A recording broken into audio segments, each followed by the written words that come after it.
الحمد لله رب العالمين أشهد أن لا إله إلا الله وحده لا شريك له وأشهد أن سيدنا وحبيبنا وسندنا ومولانا محمد صلى الله تبارك وتعالى عليه وعلى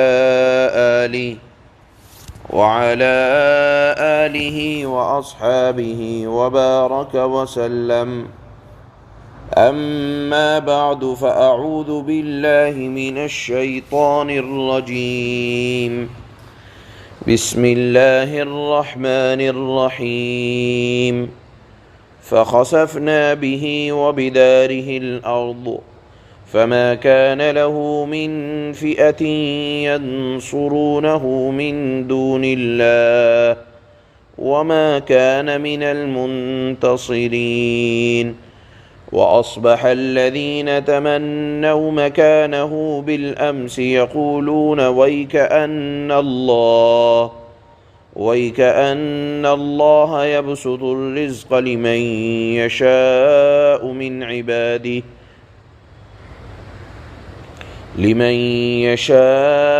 من عباده ويقدر لولا أمن الله علينا لخسف بنا ويكأنه لا يفلح الكافرون. تلك الدار الآخرة نجعلها للذين لا يريدون علوا في الأرض ولا فسادا والعاقبة للمتقين. من جاء بالحسنة فله خير منها ومن جاء بالسيئة فلا يجزى الذين عملوا السيئات إلا ما كانوا يعملون. صدق اللہ مولانا العلی العظیم. ذکر یہ چل رہا ہے کہ اللہ نے قارون کو، جو کہ حضرت موسیٰ علیہ السلام کی قوم کا ایک آدمی تھا، مال دولت سے بے پناہ نوازا تھا. اس کو حضرت موسیٰ علیہ السلام کے ایک حکم سے اس کو ذرا تکلیف ہونے لگی کہ حضرت موسیٰ نے یہ فرمایا کہ دیکھو تمہارے مال کے اندر اللہ نے زکوٰۃ کو واجب کیا ہے.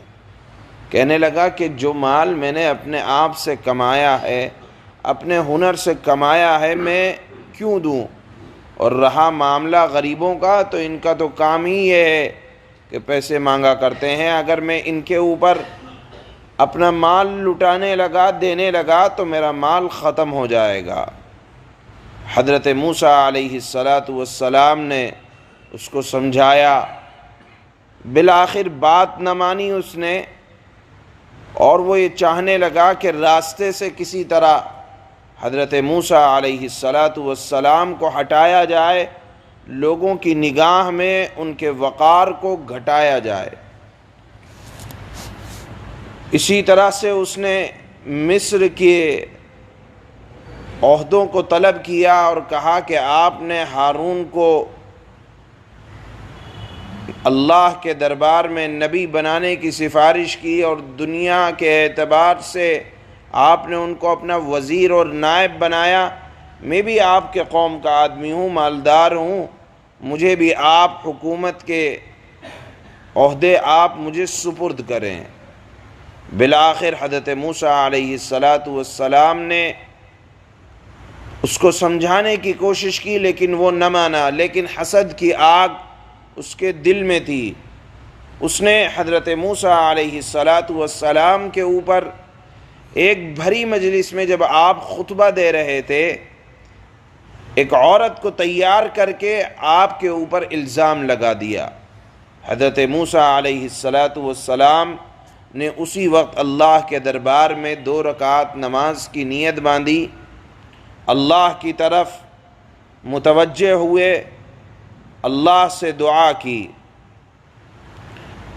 پھر اس کے بعد حضرت موسیٰ علیہ السلام نے اس عورت کو مخاطب کر کے فرمایا، قسم ہے تجھے اس خدا کی جس نے سمندر میں سے راستہ دیا، تو یہ بتا کہ سچ سچ بات کیا ہے۔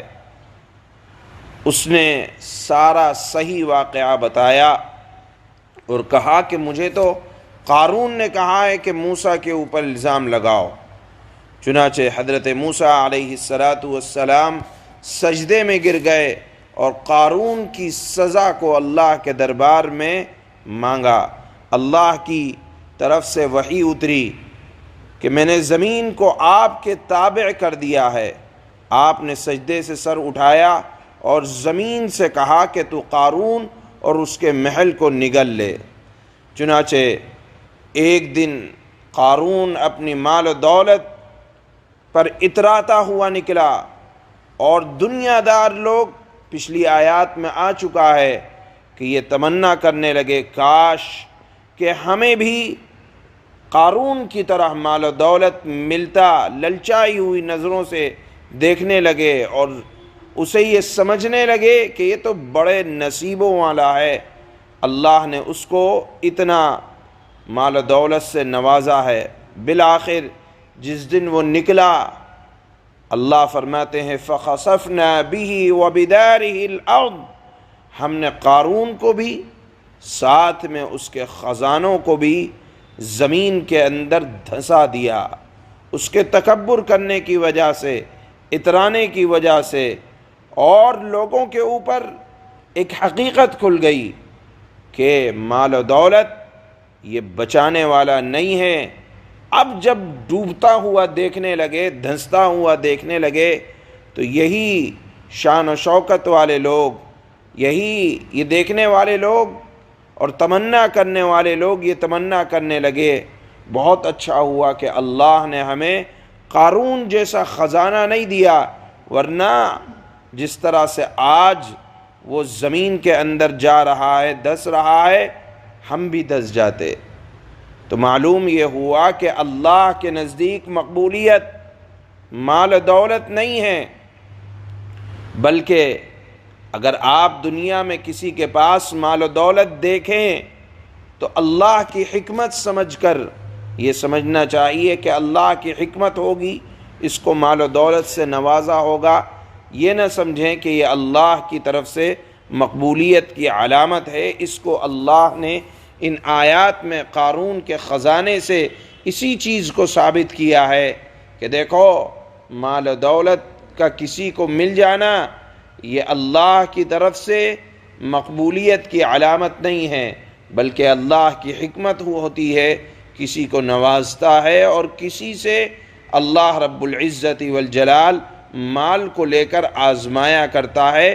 لیکن اس سے یہ فیصلہ نہیں نکالنا چاہیے کہ مال والے یہ اللہ کے نزدیک مقبول ہیں۔ چنانچہ ان آیات پر اللہ نے قارون کے قصے کو ختم فرمایا اور اس کا انجام بیان فرمایا، اور پھر جب انجام بیان کیا جا رہا ہے تو اللہ فرماتے ہیں کہ دیکھو، اس کا انجام دیکھ کر دنیا دار لوگ یہ کہنے لگے ہمیں اچھا ہوا کہ قارون کا خزانہ نہیں ملا، ورنہ آج ہم بھی تباہ و برباد ہو جاتے۔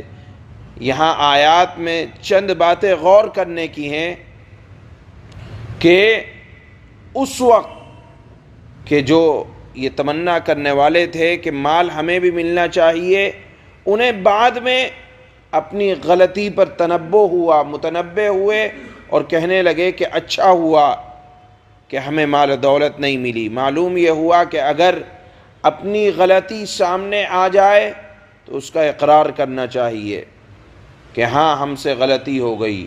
دوسری بات یہ ہے کہ قارون پر رشک کیا اور اس کے بعد اپنی غلطی پر پچھتائے، ندامت ہوئی، لہذا ندامت کا ہونا یہ بھی ایک اچھی چیز ہے۔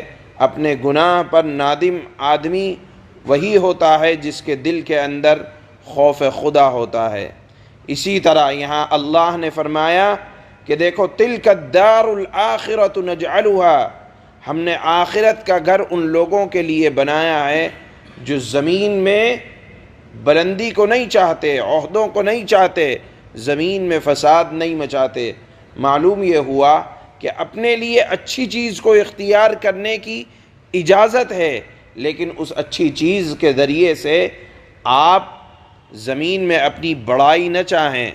اچھا کپڑا، اچھا لباس، مال و دولت کا ہونا یہ کوئی برا نہیں ہے، برائی اس وقت ہے جب اس کی وجہ سے آپ کے ذہن میں بلندی آ جائے، تکبر آ جائے، اور پھر اس تکبر کے نتیجے میں فساد مچایا جانے لگے۔ یہ مال و دولت اس وقت برا بن جاتا ہے۔ لہذا خالص مال کا ہونا یہ کوئی برائی نہیں ہے اگر اس کے ذریعے سے آخرت کو بنایا جائے، اور اگر مال کے ذریعے سے زمین میں فساد مچایا جائے، تکبر کیا جائے، تو یہ مال وبال جان بن جاتا ہے۔ اللہ نے فرمایا من جاء بالحسنۃ فلہ خیر منہا، جو آدمی ایک نیکی لے کر آئے گا تو ہم اس ایک نیکی کا بدلہ اس سے اچھا دیں گے، اس کے گمان سے اچھا دیں گے۔ لیکن اگر کوئی برائی لے کر آئے گا تو ہم برائی کا آخرت میں صرف اتنا ہی بدلہ دیں گے جتنی برائی ہوگی۔ اس کو یہاں اللہ نے اس قارون کے واقعے کے اخیر میں بیان فرمایا ہے۔ آج کی آیات میں اللہ نے قارون کا انجام بیان فرمایا، اور پھر فرمایا کہ آخرت ہم نے ان لوگوں کے لیے بنائی ہے جو زمین میں فتنہ اور فساد اور تکبر نہیں چاہا کرتے۔ معلوم یہ ہوا کہ اگر پیسے سے تکبر نہیں آ رہا ہے تو کوئی برائی کی بات نہیں ہے۔ پھر اخیر میں اللہ نے اپنا ایک اصول بیان کیا کہ دیکھو اگر نیکی کرو گے تو نیکی کا بدلہ نیکی سے بہتر پاؤ گے، اور اگر برائی کرو گے تو برائی کا صرف اتنا بدلہ ملے گا آخرت میں جتنا برائی کے برابر ہوگا۔ چنانچہ اللہ فرماتے ہیں فَخَسَفْنَا بِهِ وَبِدَارِهِ الْأَرْضِ فَمَا كَانَ لَهُ مِنْ فِئَةٍ يَنْصُرُونَهُ مِنْ دُونِ اللَّهِ وَمَا كَانَ مِنَ الْمُنْتَصِرِينَ۔ پھر نتیجہ یہ ہوا، یعنی جس دن قارون بڑے تکبرانہ انداز میں اپنے مال پر اتراتا ہوا نکلا، تو انجام یہ ہوا کہ ہم نے اسے یعنی قارون کو اور اس کے گھر کو زمین میں دھسا دیا۔ پھر قارون کو کوئی ایسا گروہ یعنی مال و دولت کی وجہ سے کچھ لوگ ایسے بھی نہ ملے جو اللہ کے مقابلے میں قارون کی مدد کرتے، اور نہ خود قارون اپنا بچاؤ کر سکا، یعنی اللہ کے دربار میں مال و دولت اس کے لیے کام نہ آ سکا۔ وَأَصْبَحَ الَّذِينَ تَمَنَّوْا مَكَانَهُ بِالْأَمْسِ يَقُولُونَ وَيْكَأَنَّ اللَّهَ يَبْسُطُ الرِّزْقَ لِمَنْ يَشَاءُ مِنْ عِبَادِهِ وَيَقْدِرُ لَوْلَا أَمَّنَّ اللَّهُ عَلَيْنَا لَخَسَفَ بِنَا وَيْكَأَنَّهُ لَا يُفْلِحُ الْكَافِرُونَ۔ اور کل دنیا دار جو لوگ اس جیسا ہونے کی تمنا کر رہے تھے، یعنی یہ کہہ رہے تھے کہ کتنا مال اللہ نے قارون کو دیا ہے، کاش ہمیں بھی قارون جیسا مال مل جائے۔ جو لوگ کل تک یہ بات کہہ رہے تھے کہنے لگے اوہو پتہ چل گیا کہ اللہ اپنے بندوں میں سے جس کے لیے چاہتا ہے رزق میں وسعت کر دیتا ہے، اور جس کے لیے چاہتا ہے تنگی کر دیتا ہے۔ یعنی یہ مال و دولت کوئی اللہ کے نزدیک مقبولیت کی علامت نہیں ہے، بلکہ یہ تو اللہ کی حکمت ہے۔ یہ بات کہنے لگے وہ لوگ جو کل تک قارون جیسا بننا چاہ رہے تھے، اور کہنے لگے اگر اللہ نے ہم پر احسان نہ کیا ہوتا تو وہ ہمیں بھی زمین میں دھنسا دیتا۔ اوہو پتہ چل گیا کہ کافر لوگ فلاح نہیں پاتے۔ تِلْكَ الدَّارُ الْآخِرَةُ نَجْعَلُهَا لِلَّذِينَ لَا يُرِيدُونَ عُلُوًّا فِي الْأَرْضِ وَلَا فَسَادًا وَالْعَاقِبَةُ لِلْمُتَّقِينَ۔ وہ آخرت والا گھر تو ہم ان لوگوں کے لیے مخصوص کر دیں گے جو زمین میں نہ تو بڑائی چاہتے ہیں نہ فساد مچاتے ہیں، اور آخری انجام پرہیزگاروں کے حق میں ہوگا۔ معلوم یہ ہوا کہ اگر زمین میں مال و دولت ملا ہے تو اس سے بڑائی نہیں چاہنا چاہیے، فساد نہیں مچانا چاہیے، تو وہ مال برا نہیں ہوا کرتا۔ من جاء بالحسنة فله خير منها ومن جاء بالسيئة فلا يجزى الذين عملوا السيئات إلا ما كانوا يعملون۔ اللہ فرماتے ہیں ایک اصول کہ جو شخص کوئی نیکی لے کر آئے گا ایک، تو اس کو اس سے یعنی نیکی سے بہتر چیز ملے گی، اور جو کوئی بدی لے کر آئے گا تو جنہوں نے برے کام کیے ہیں ان کو کسی اور چیز کی نہیں بلکہ ان کے کیے ہوئے کاموں کی ہی سزا دی جائے گی۔ سبحان اللہ و بحمدہ، سبحان